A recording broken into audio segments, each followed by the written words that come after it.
Greetings, I am Lies and I use she, her. And I am Scandal and I use they, them. And let's play a game together! Yeah! That's the Hierophant. What is the meaning of this? I'm not sure. Corazon, the reason why you don't steal from their coffers. It's don't steal their wine. Excuse me. Their winery. The creature lets out a pathetic wail, but seems otherwise incapable of speech. I had gotten the impression that it was just a body, not a living thing. I mean, it did say it looks up. It did mention that it was moving. Oh, okay. Yeah, you completely forgot that. I just missed kind of that got the part. idea that basically it had gone from looking like sentient furry to full-on, actual, beast now. Sick That's little what beast. Yeah, sick little beastie. It's Little ram. A little tiny ram that needs Like an actual ram. rescued by an animal shelter. It looks near death, but I thought Arcana couldn't die. This doesn't make any sense. Well, if you're being leeched off of constantly, you could be kept in a state of not die forever, which sucks. Yes, I was going to say, the thing is if we're to go with what we just learned about Volta and being stuck in a constant state of starvation, then I would tend to say being stuck in a constant state of near death is completely possible. Yeah, absolutely. We need to get to the bottom of this now. Ignores the creature. We both rise back to our feet, though I feel a strange twinge of guilt for just leaving the Hierophant there. Okay, I'm sorry. I just get this image of them walking down this corridor, seeing the small animal, both of them crouching down the way little kids do, and look at a bug on the ground. Oh god! And staring at the Hierophant when it lays there help! And we're just, let's discuss it while we look down at it and just, yep, there it is. This looks terrible. Oh wow, what a bad experience. Help. And then you just get up and you walk away. I'm just imagining a little kid poking, the fish with a stick. With a stick, yeah. This is the pose Nadia and Corazon are in, just on their fancy little shoes, just kneeled, just squatted down. Look at that, how interesting. Oh god. To our feet. Leaving the Hierophant there. Together, we head deeper into the catacombs. For some goddamn reason, why we don't consider to just pick up the Hierophant is beyond me. Or even gently touch or go, hi, can we get you something? Would you like a drink? Interact Can we with... make sure that they're not busted or broken or cold? Or cold? Come on! Together we head deeper into the catacombs. Nerves on high alert now for anything sinister. Even though we walked into the place and went, I discomforted. But now it's high alert. I'm just you really didn't even offer or try to do anything. That's pretty dickish. Damn, you look fucking pitiful. Harsh. Damn, that thing looks fucking pitiful. Yeah, and then you just go, mean, harsh. You don't even talk. Again, you don't even go, we'll be right back. Nope, if this nothing. is a sentient being, even if it can't speak to you, it might be able to understand you. And you go, I know it's really hard right now, and I'm not going to leave you, but we need to go look around, so we'll be back. Yep, we need to get to the bottom of this, she says, sort of to you and the room. Hierophant. Oh. I'm sorry. Sinister. Left, right, left. The catacombs seem an endless maze, and all around us, noises echo. Do you know what catacombs are? Left, right, left. Oh, sorry. So catacombs historically were usually burial grounds. They weren't just things to walk around. They were actual... a basement Uh-huh. that usually had structured storage inside of it. Yeah, and I'm they have no direction. Why? That wouldn't help people who wanted to store things. Why would you make this... I always laugh when people describe catacombs as endless and nobody knows where anything is. It's but and why? endless tunnels with no shelves, no nothing. It's why are they here? Hang on. So I'm going to make sure I have my definition of catacombs correct. Okay, what is a catacombs? Well, the thing is so always check your sources, you guys, but I'm not going to do any for that. So, catacombs are man-made subterranean passageways for religious practice.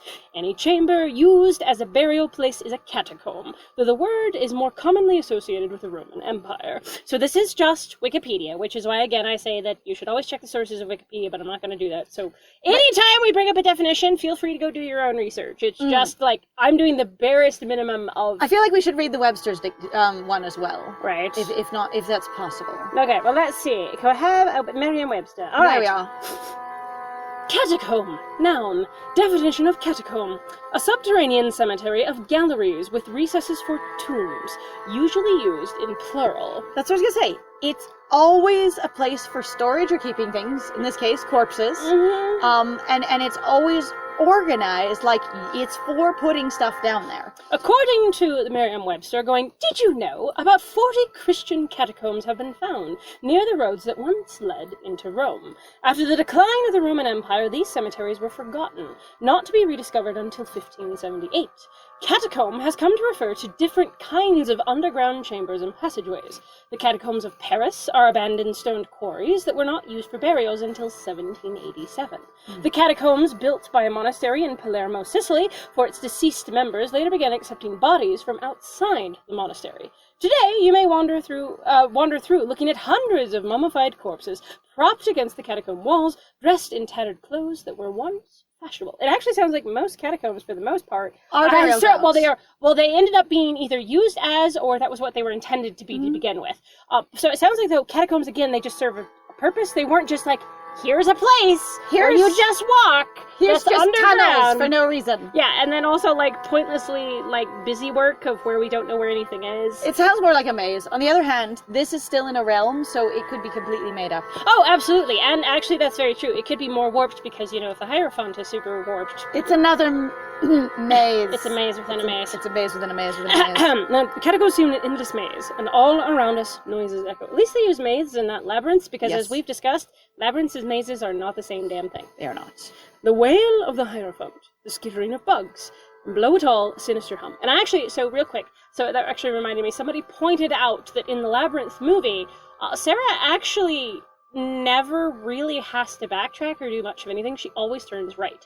Anywhere she's going, she always picks the right. And the thing is she ends up at her destination anyway, because it's a labyrinth, not a maze. Actually a maze, yeah, even though so it looks like end, a maze. Yeah, and in the end, guess what? It really was a labyrinth. It really was just a labyrinth. You just follow the one path through it. And she actually was going to get there no matter what. Yeah. Mm-hmm. Okay, I had forgot that there was a noise, and then we found the Hierophant, and I'm like, so we're sitting there, crouched down over this poor little animal while it's going blah the whole time, and then we walk away from it without speaking to it at all, or speaking to, in this case, them, because they're person. Being, yeah. All right, low sinister hum. It's really horrible. I feel kind of like a terrible person right now, and I'm I really not really a fan. do. The wail of the Hierophant, the skittering of bugs, and below it all, a low sinister hum. Is it an elevator? Sorry. Is it a mechanical device with which I cannot discern as to how it moves itself? But I clearly can tell that it can move. Wait, is it? There is something up ahead. That's humming? I mean, there was something behind us. The devil tiptoe through the window. La la la la. The devil. La la la la.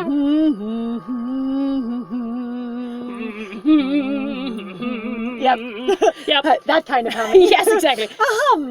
That kind of a hum. Oh, that kind. Okay. Yes. Nadia holds an arm up to stop me from going further. Ahead of us, a single archway leads into a dimly lit room. It's okay, I'm just imagining the devil now wearing the half mask of the Phantom and just being dramatic.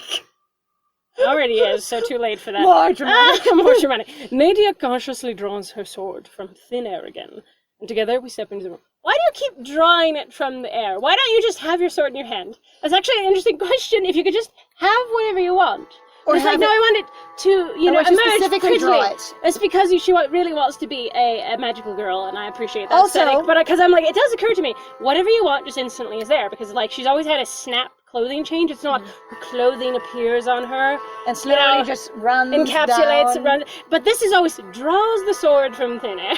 Not, the sword is in her hand. Yes. But also, I'm just entertained because she cautiously draws it. Not purposefully, not like, I need this sword now. Like, she just very carefully pulls it out. Why? Why? Why? Does she draw her sword because she's feeling cautious, or does she cautiously draw her sword? Ah! That's a good Yes. question. Step into the room. Figure slowly melts away from the shadows, perched upon a sarcophagus. Melts away. You mean like takes form? Probably. Like coalesces? So melts, I was going to say, that sounds like you had a moving object that suddenly was stationary and hadn't been moving on top of... It's okay. Like that usually actually things melt into. Uh-huh. Because like melting is usually a joining process, not a separating process. Yeah. So melting away is something I'm not familiar with. Also, that's a very good point, like grammatically speaking, of going, a lot of people using melting, and you're They like... do, they melt no, you into melt the shadows. Yeah, you melt together, you don't melt out of, usually. Yeah. Even though I suppose you could really have, like, somebody melted a candle and then, like, a ring melted out of, you know, the candle as it Except burned down. for the ring was revealed as the candle melted away. It didn't melt out of it because the ring wasn't Oh, melting so when as well. so I guess we should say a figure is discovered from the shadows. A maybe? figure is slowly revealed. uncovers Yes. or is revealed. Yeah, so it's melting doesn't quite. Or work. slowly, I've heard like coalesces from the shadows kind of thing. Like what I've got is nonsense shadows, and then my brain makes sense of something in there. And you go, there's a thing. That's there. a person. Yeah, Yeah. perched upon a sarcophagus, so moving but not moving. It lifts its head as we approach, and offers us a familiar wry grin. Does the oh interesting? Do you perch, good sir? I didn't picture you actually for a percher. I didn't either. TBH. I pictured you for a lounger. And also one with side hose, because that was exactly what happened in that thing. You either are a side hoe or you have them. You either see yourself live long enough to become the side hoe. You have a bastion of side hoes, and you may live long enough to see yourself become one. That's Right. a really interesting design. There's so much more detail. Again, I'm really shocked, where I'm just like, I don't know how to explain it, but Valerius feels like far more detailed, even like with Volta compared to Vlastimel. Valerius just looks different than all the other courtiers anyway, though. Of going, this is a regular courtier, and going, you look completely different than the other ones. Which You're is not- also one of these things is not like the others. Which also makes me wonder why. It's okay. I don't trust magician. The one little sneering tooth. Oh. I'm also like, you're really like, only like half mixed, if you will. Like everybody else was a thing. You've just got a bit of corruption. So maybe seeping through it's your process. You're still in the process of being demonetized. Demonetized. Demonetized. That's That's us. Welcome to the License Scandal. Getting demonetized every day. All right. So this is going to be book 19, chapter 1, last resort. Oh, I love going to resorts. Yay! This is the very last one. So Nadia, you finally get that break you want. We're heading to the last resort. Cortisone. No. As a Corzone, it's finally the All last the resort. main characters go. I love this. Every single one we've played so far has just been like, I've got shit to do. Why do all of you want to stop doing what we're doing? Anyway. Okay, so if you ever wanted the story to move forward, the answer is No. take a break with the love interest first. Ah. For a second, I don't recognize him. His visage is so twisted. He has a fluffy little ear. Consul Valerius, idly sipping from a wineglass filled with black ichor, watching us in the candlelight. And perching on a sarcophagus. Not Perching! perching. He's perching. He's a cute little bird. Uh-huh. Knock him off of his perch. I always feel like I don't know how to describe Valerius to my brain, but it's okay. All around him are skeletons in ancient robes of office, gilded and bejeweled, peering at us with lifeless sockets over his shoulder. Did he set them up like this? Him. Oh my god, they're gonna be in here any minute. Okay, so entrance. It's the entrance. So you're gonna stand here, and you're gonna stand there, and I'm gonna be and here. You're gonna squat down. You're gonna do this with your hands, and it's gonna sound weird, but it's gonna look really cool. When they come in. Okay, you guys ready? Come on, do it. Okay, make him wait for it, and Yes. I swear, see one of them move, but just barely leaning towards the console. Just barely leaning. But it has to be a trick of the light. Does it? In an imaginary world where anything can happen? It has to be a trick that a skeleton moves. Well, that's because they're getting ready for the skeleton war. Don't you understand? Valerius is prepared for the skeleton war. I'm very We are not. Valerius is Damn, we're behind the times. I've already got an entire skeleton army for my part of the skeleton war. What have you been doing? Bitch! Cortisone. Taking breaks. Taking breaks. Lots of breaks. Lots of them. Valerius. How unexpected. So are we suggesting that the first time Astra sent us back to her little grotto and then made a new door, and this time Astra was like, oh, you told her she could keep the room. Well, let me just make the door there then. That's actually really funny, and it also seems really strange, since Astra every single time seemed to set us up rather clean. So I'm like, why are we so like, oh yes, we're just gonna keep going? I'm like, why would we do that? I don't know. It's okay. It's unexpected. And what exactly are you doing here? Being a sheep. Other than collecting skeletons Sheeple. as a, Wake up, sheeple! sort of mock entourage. Can I call that a mock entourage? Mocktourage? Should I call it a deceased entourage? Can I call it a faux? Deceaserage. A photorage? A mortisrage. Ooh. Mortarage. Mortarage. Mortarage. It's an entourage de mortis. Accurate, actually. She very carefully says nothing about his appearance. Very carefully. Why? Actually, has Valerius ever been, like, thought of to be very vain at all? Like, I understand the character type, but the thing is actually, so on screen, we've never, I don't think, had a moment, even in, like, Williams Route, of Valerius going, eh. Valerius? Other than, like, going, you disgust me, so I was afraid you got it on me. Didn't that happen at one point? Valerius seems aloof, but there's no indication of I care about my appearance, and no one else really caring about his appearance either. Nobody acknowledges that anyone is hot in this game. That's actually one of the things I find so frustrating. And everyone's hot. And everyone is hot. Well, I was going to say, that is actually, like, that is what I would call a story dissonance, where you go, you have all these attractive people around here, and none of you guys are dating, flirting, doing anything? You are kidding. You're only any of you attracted to the MC. That sounds weirdly alien. Strange. Mm. And none of the other characters will flirt with you because you've already been chosen. You belong to someone. Or you've already picked. Yeah. That seems weird.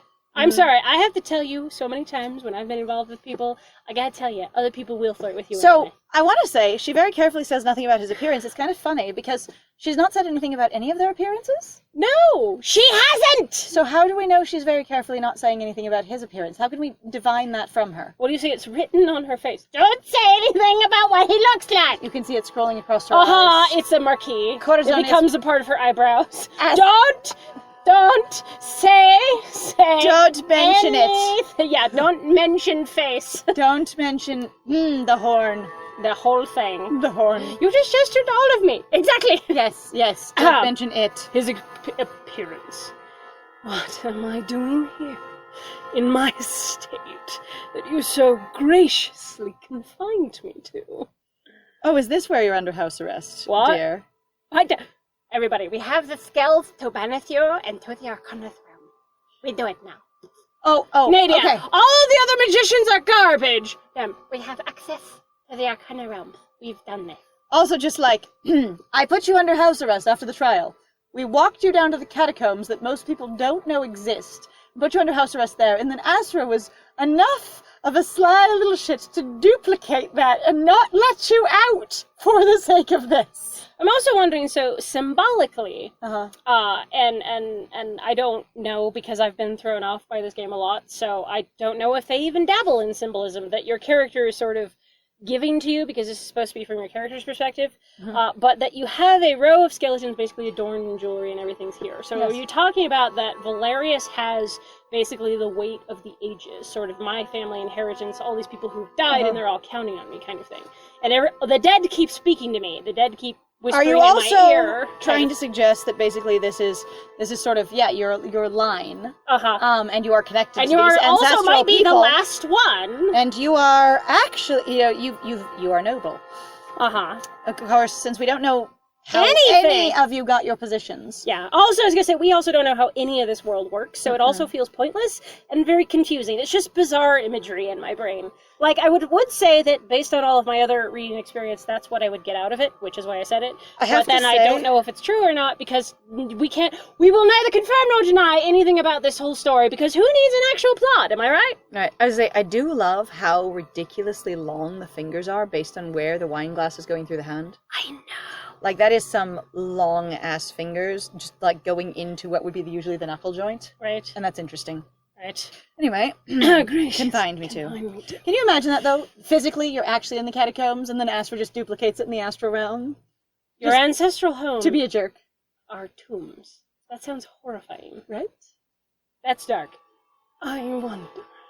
Perhaps I am scheming up some new revolution to depose you. Or perhaps your ancestral home is the castle itself, and you're talking about you've confined me to the catacombs of the castle. Oh, no. Or again, it's just symbolic. You've confined me here. This is where I live, is basically, to me, I live amongst the dead. But also, like, if there's a revolution to depose you, it's going, could you have either inherited or gained this position if she hadn't? Oh, good question. Like, are you of a noble, like, rank? Like, you actually have... by blood, that you could have taken over leadership if something else hadn't happened. You know, like Lucio or Nadia. Exactly. Yeah. Depose you. Which I find very interesting. That's a very bold, interesting statement. It suggests a lot of possibilities. Yes. He arches his eyebrows and looks down his nose at Just us. one. His eyebrow, excuse me. And looks down his nose at us. Which one, though? The other one is outside, so it's not an actual eyebrow. It's just a brow. You're not very Mr. Spock, are you? It seems, whatever else Valerius has lost, his pride is still firmly in place. Nadia gives me a look of her own, tilting her head just slightly to the side. Play along. We're not in your estate. Oh, well, I don't know that we're not in your estate, because we've never seen your estate. And if you think of the castle as your estate... the mere fact that this game suggests that you play along means that you know that you're not in the estate. I don't know how we know that, because that's weird, and we've never been to Valerius. I'm dead serious. In regards to how this game seems to work and how the writing seems to work, we get really weird out-of-character knowledge or meta-knowledge that just doesn't make sense to me. I could only assume that Nadia has mentioned that he has an estate that he lives in off-site of the palace. And so, yes, we are not in your estate. Because that was what I was going to say. For Cortisone, the answer would be, we're not in your estate. Yes, I'm not playing along with his delusion. Right, yeah, I don't care. And I don't know what Nadia's, look was meant to be, other than... Which I actually appreciate, because most of the time, they like implying a ton of shit. Nadia has this look on her face, very exact and perfect thing. How the fuck does that look? Also, how does it mean all of these things to you? Yeah, you're not that familiar with each other. No, we're not. And unless we're divining this magically, which hasn't been mentioned... I don't understand. I say, all right. But yes. We are not in your state. Valerius, we are not in your state. Not unless your estate is full of skeletons and in a catacomb. And a skeleton army. Not unless your estate is equipped with its own regal skeleton army. Honestly, after everything I've seen, that wouldn't exactly surprise me. Though I do wonder if that look was meant to be, what are you going to do? Or a, shall we kind of play along invitation. I don't know which one it was meant to be at all. Valerius stares blankly at the two of us. What are you talking about? Of course, we are at my estate. Class must seem very foreign to you, Corazon, so I understand if you don't recognize when you are surrounded by it. The many extra horns are really interesting. I like them too. It gives you, it's what is it? It's a type of herpes virus, right? It's the papilloma or whatever it is. Right, that does the thing for the rabbits, but... and that has also done it to the tree man. But yeah, it just creates this sort of thick, like sort of calcareous deposits on your skin that look a lot like horns. Yeah, and it's really interesting actually. Yep. However, I expected more from you, Countess. You at least must have taste. Nadia raises an eyebrow at that, but only looks faintly amused. Oh, you agree that I have taste. Fascinating. I see. We are in your estate. Tell me, what room are we in? Valerius pauses, glancing around at his surroundings as if seeing them for the first time. Still perched on a sarcophagus. Yes, he is. He has not moved. When he answers, the words are slow and unsure. The west part, he blushes. Also, finishes his ichor. His ichor is just gone, poof. I mean, it has been getting drunk down slowly. The west corner. Look closer, Consul. He gives her a startled look, and then glances around the room once more. I can see the moment he realizes. He nearly drops his wine glass, eyes wide in horror. There we go. Took you quite long enough, really. Astra did just yoink you from your estate, so she house arrested you not in her palace, but at your estate?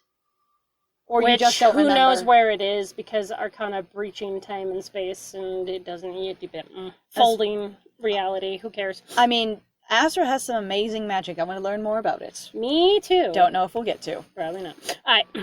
What is happening to me? What am I? Right, stares at the wine glass hand. Ah! Not only is my glass empty, which is horrifying, but what's going on with my hand?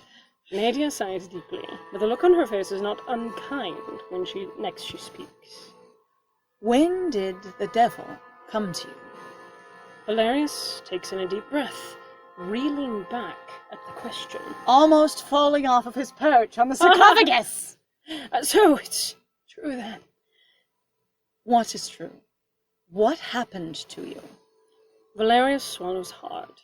His hands shake a little as he clings to his glass with both hands now, and sort of tries staring at them, trying to remedy it in his mind, come to terms with one hand is this monstrous thing that's growing out of him, and this other thing is what he's used to. And trying not to fall off of his perch on the sarcophagus. Where he's realized he's very precarious up there. He's a bit, yes.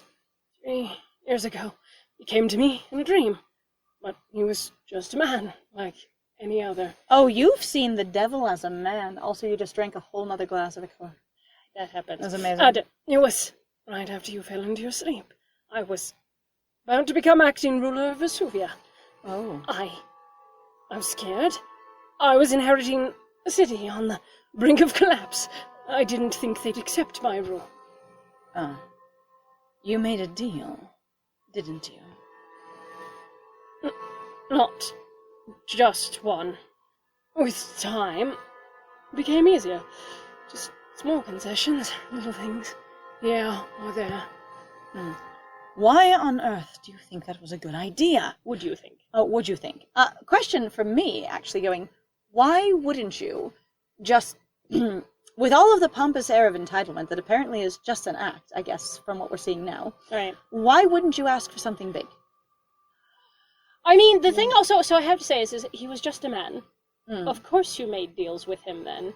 It was also in your dreams? I'm also I was like, why would you do that? He was a dude in my dreams. And when I woke up, some shit started to change, and I thought it was cool, but I mostly rubbed it off, and then it was like, oh, I have a magic dream genie.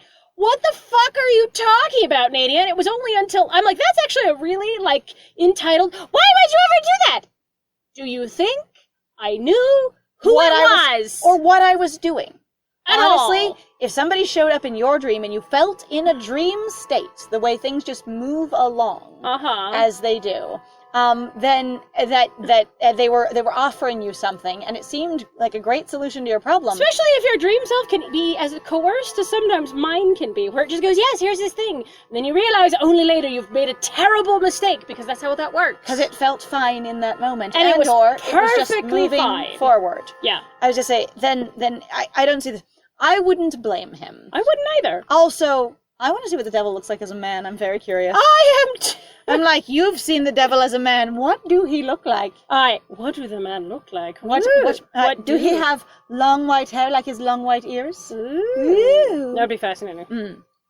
Good idea. I just wanted things to be orderly, with structure.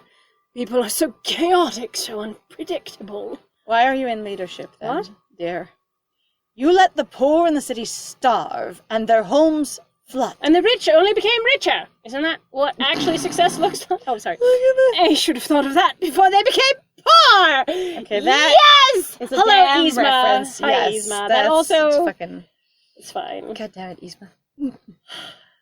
Poor! I mean, also, though, it does... So the reason why that line, though, is so apt, to put aside the Disney reference, is actually the belief in basically working hard.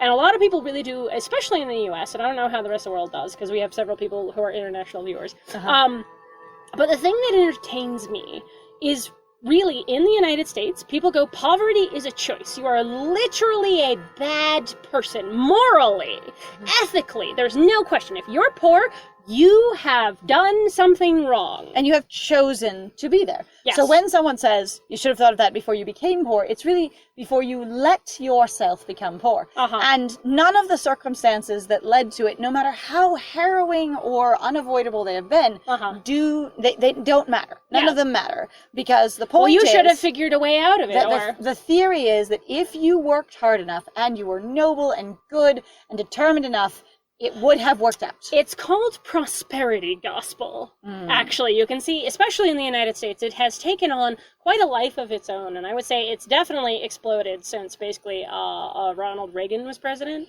In my personal opinion, you can look up what prosperity gospel is, but it's also a belief that actually a lot of Christians have been pushing recently. And I've seen since I've been a little kid.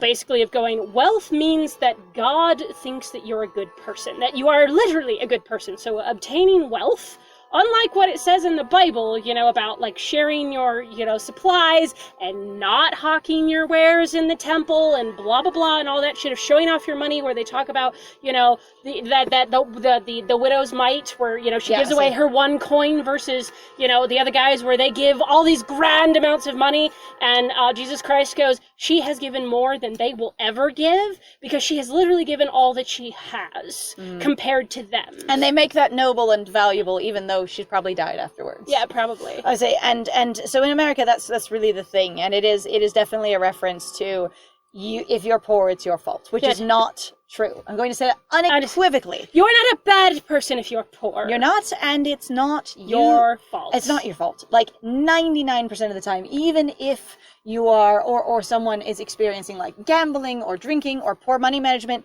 it is usually a product of your raising and your environment and the pressure put on you by your society that drives you to do those things. Plus, those things are designed to be predatory to make your life harder. Yes, which is why we've also been trying to advocate for more people basically trying to come together, because we can't do this by ourselves. Anyway, thought of that before they became poor. He snarls, visage growing more ferocious. The corruption on his body spreads more, beginning to swallow up what humanity he has left. But we're going to have to see what that humanity looks like in the next one. Or what the swallowing corruption looks like in the next one. Thank you very much, everybody, for joining us. If you like what we do, please feel free to like, comment, subscribe, and also share our videos. Please interact. Actually, it really does a lot for us in regards to the YouTube algorithm. Please also feel free to go check out our Ko-Fi, Patreon, and our Twitch. We have some links in the description down below. We would love to see you at those locations. And I have been Scandal. And I have been Lies. And it was great playing with you. Bye!